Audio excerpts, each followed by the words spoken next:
तक की सबसे बेस्ट यानी कि greatest of all time Korean drama मैं आज आपको रिकमेंडेड करने वाला हूँ। मैंने अभी तक बहुत सारे कोरियन ड्रामा रिकमेंडेड करे हैं, पर ये सच में गॉड है सब कोरियन ड्रामा के अगेंस्ट में। शुरुआत करते एक ऐसे कोरियन ड्रामा से जो कि हर किसी का सबसे पहला कोरियन ड्रामा होता है अगर वो कोरियन ड्रामा चालू करता है तो। और ये कोरियन ड्रामा हमेशा हर किसी की जुबान पे रहता है देखने के बाद में। मैं बात कर रहा हूँ विंसेंजो की, जहाँ पर एक इटालियन माफिया कोरिया आता है एक बिल्डिंग के नीचे दबे हुए सोने को लेने के लिए। अब उसके पीछे बहुत सारी चीजें चल रही होती है और वो बिल्डिंग बहुत बड़ी आफत में रहती। अब उस बिल्डिंग में रहने वाले लोगों की भी मदद करनी, गोल्ड भी निकालना और बहुत सारे जामलों से निकालना। उसके ऊपर ये कोरियन ड्रामा। अब वो एक इटालियन माफिया किस तरीके से इतने सारे लोगों से भिड़ता, उसके ऊपर ये कोरियन ड्रामा। ये सच में एक प्योर नॉस्टैल्जिक कोरियन ड्रामा है। जिसने भी आज तक देखा है ये उसके जीवन पे हमेशा टॉप नॉच पे रहा है। एट वन ग्लासेस, जहाँ पर स्टोरी देखने को मिलती है एक लड़के की जिसे अपने पापा की मौत का बदला लेना है और साथ में अपना बिजनेस भी ग्रो करना है। अब जिससे उसे बदला लेना है वो एक बहुत बड़ा बिजनेस ओनर रहता है। अब उसे भी एक बहुत बड़ा बिजनेस खड़ा करना है। अब वो किस तरीके से उससे बदला लेता है और वो किस तरीके से अपने बिजनेस को ग्रो करता है उसके ऊपर ये सीरीज है। भाई सच में आज तक अगर आपने कभी भी रिवेंज कैटेगरी का कोई सा ड्रामा नहीं देखा है या फिर आप कोई सा बिजनेस खड़ा करने वाले हो तो ये सीरीज जरूर देखनी चाहिए। आपको हर एक चीज बेसिक नॉलेज देती है बिजनेस के बारे में और रिवेंज के बारे में। सेलिब्रिटी, एक लड़की जो कि बहुत बड़ी सेलेब रहती है, वो अचानक से सालों के लिए गायब हो जाती है। फिर अचानक से उसके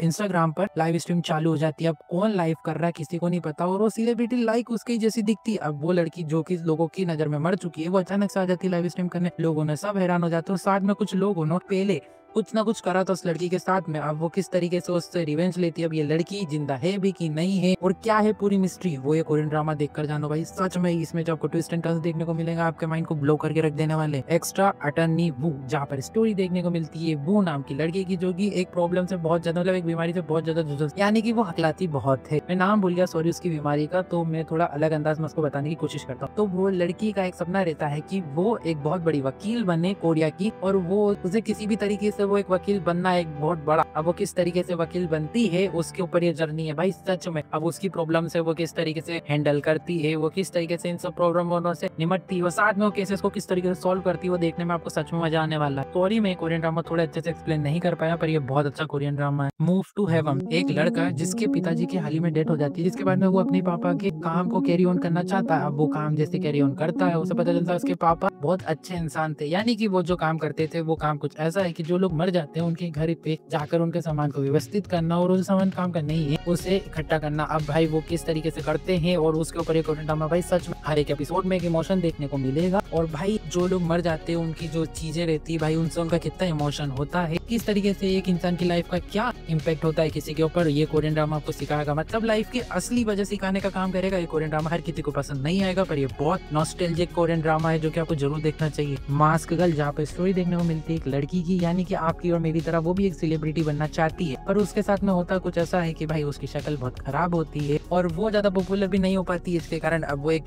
छोटा सी कंपनी में जॉब भी करती है पर वो उसका सपने को नहीं छोड़ती, तो वो एक गलत वेबसाइट पे लाइव स्ट्रीम करना चालू कर देती है। यानी कि आप सही सोच रहे हो, एक ऐसी वेबसाइट पे जहाँ पर उसको लाइव स्ट्रीम नहीं करनी चाहिए वो वहाँ पर लाइव स्ट्रीम करना चालू कर देती है। अब उसी लाइव स्ट्रीम को देखने वाला एक एम्प्लॉय जो कि उसकी कंपनी में काम करता है और उसके घर के पास में रहता, अब वो उसके ऊपर बहुत ज्यादा हावी हो जाता है, यानी कि वो उसके साथ में वो सब चीज करना चाहता है जो उसकी इमेजिनेशन में रहता। अब वो लड़की किसी तरीके से उससे बच जाती है पर उस लड़के का वो मर्डर कर देती है। वो किस तरीके से इन सब मामलों से निपटती है और वो एक बड़ी सेलिब्रिटी बन भी पाती है कि नहीं, वो एक कोरियन ड्रामा देखकर जानो भाई। सच में ये कोरियन ड्रामा आपको लाइफ की असली मीनिंग के बारे में बताएगा और एक चीज और बताएगा कि सोशल मीडिया एक असली रियलिटी नहीं है, जो आप देखते हो वो अक्सर होता नहीं। अब सबसे पॉपुलर कोरियन ड्रामा की बात कर लेते हैं, यानी कि नेटफ्लिक्स के अभी तक के सबसे ज्यादा देखे जाने वाले कोरियन ड्रामा की स्क्विड गेम, जहाँ पर स्टोरी देखने को मिलती है कुछ ऐसे गरीब लोगों की जिन्हें मौका दिया जाता है कि तुम एक गेम खेलो, अगर तुम उस गेम में सर्वाइव कर जाते हो लास्ट तक तो तुम्हें मिलेंगे बहुत सारे पैसे और अगर तुम मर जाते हो तो तुम्हारे पैसे दूसरे लोगों में डिस्ट्रीब्यूट हो जाएंगे। मतलब आपको किसी भी तरीके से लास्ट तक सर्वाइव करना। अब कैसे कुछ लोग इस लालच में पड़ जाते हैं भाई, उसके ऊपर कोरियन ड्रामा। भाई ये इतना नॉस्टैल्जिक कोरियन ड्रामा, यानी कि इतना पॉपुलर कोरियन ड्रामा है कि भाई अभी तक जिसने भी देखा है इसका फैन है और ये तो अब खत्म भी हो चुका है। 3 सीजन के बाद में नेटफ्लिक्स पे अवेलेबल है। मैं भी क्या बता रहा हूँ भाई, सबने देखा होगा ऑलमोस्ट। डेड गेम, जहाँ पर स्टोरी देखने को मिलती है एक लड़के की जो कि डेड से पंगा ले लेता है, यानी कि मौत की रानी से।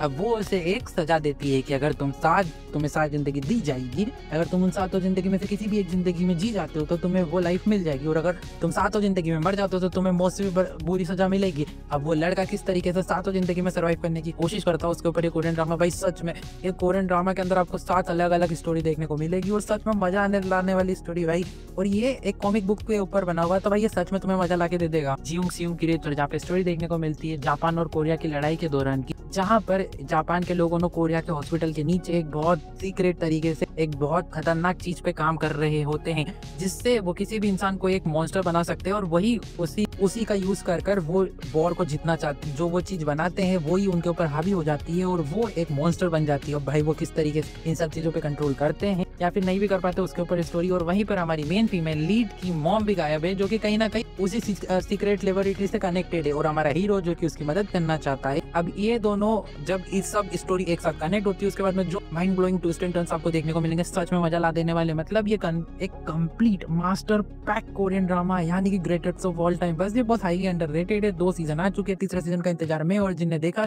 वो सब लोग कर रहे हैं। इंतजार की बात हो रही तो हेलबॉर्न की भी बात कर ही लेते। अभी तक का सबसे अंडररेटेड कोरियन ड्रामा, जहाँ पर कुछ लोगों को अपनी मौत के बारे में कुछ टाइम पहले ही पता चलने लग जाता है, यानी कि जिन लोगों को मौत के बारे में पता चलता है उन्हें मारने के लिए बहुत सारे लोग आते हैं, यानी कि मॉन्स्टर होना आते हैं। और कोई आम मॉन्स्टर नहीं भाई, गोरिल्ला टाइप मॉन्स्टर आते हैं, और वो जिस तरीके से उन्हें तड़पा के मारते हैं उसकी कोई लिमिट नहीं है भाई। ये कोरियन ड्रामा सच में भाई इतने ट्विस्ट एंड टर्न्स लेके आता है, इतनी मिस्ट्री लेके आता है कि भाई ये इसकी एंडिंग तक हमें मिस्ट्री देके जाता है भाई, ट्विस्ट एंड टर्न्स के साथ में कि भाई क्या हुआ हमें तो समझाओ तो सही। जहाँ पर भाई मतलब अभी तक इसकी स्टोरी कंप्लीट नहीं हुई है, 2 सीजन आ चुके हैं, और ये सच में मस्त वॉचेबल कोरियन ड्रामा। देखो मैं इसके ऊपर एक पूरी रिव्यू वीडियो लाने वाला हूँ, तो मैं इसके बारे में ज्यादा नहीं बताऊंगा, पर ये ग्रेटेस्ट ऑफ ऑल टाइम का टैग जीतने के लायक है, तो आपको जरूर देखना। ये थी अभी तक की सबसे greatest of all time Korean drama की वीडियो। तो तुम मुझे बताना कि इसके अंदर मैंने कौन सा कोरियन ड्रामा मिस कर दिया जो कि इस लिस्ट में होना चाहिए था। और हम मिलेंगे तब तक नेक्स्ट वीडियो में, तब तक के लिए जय हिंद।